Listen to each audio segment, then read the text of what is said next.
I'm sitting there thinking about these videos when they talk about like what happened to George Floyd. And you got these officers that stood around and nothing, they didn't do anything to help.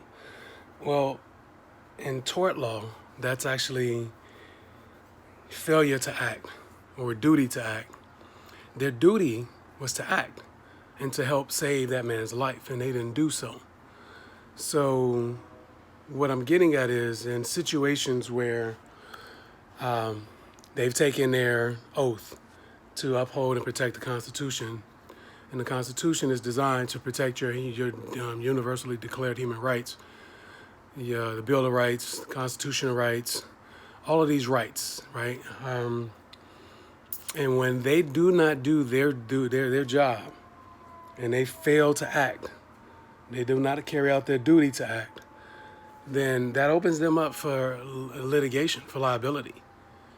If you are harmed in any way, they're supposed to protect and serve, not punish, right? And enslave. They're supposed to protect and serve. And it's funny because, way back when, I forgot which Transformers movie it was, but when the Decepticons showed up, one of the Decepticons who was transformed into a police car, instead of saying protect and serve, on the side of the car it actually said punish and enslave. And this is what we're dealing with here. These people, they are taught to punish and enslave a certain culture of people. Let's stop talking race. When you mention a race card in law, you sound like a minority. You sound ignorant. You've heard this all your life. There's only one race on this planet. It's a human race, right? Then there's a subhuman race, but still, nonetheless, there's a human race.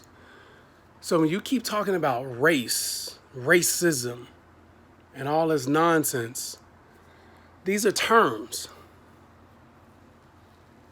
The terms, right?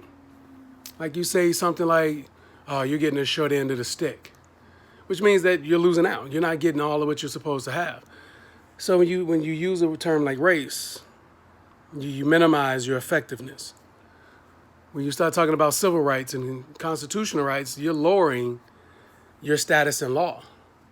But let's get back to this duty of act and this failure to act. They have a duty to act in your benefit and to preserve your life at all costs and your freedom and your safety, not to punish and enslave you. Just wanted to kind of get that off my mind. I was thinking about it. I've been reading a lot about different laws. I'm reading tort law now. And every time I find something new, man, I'm going to share it as much as I can. I love y'all.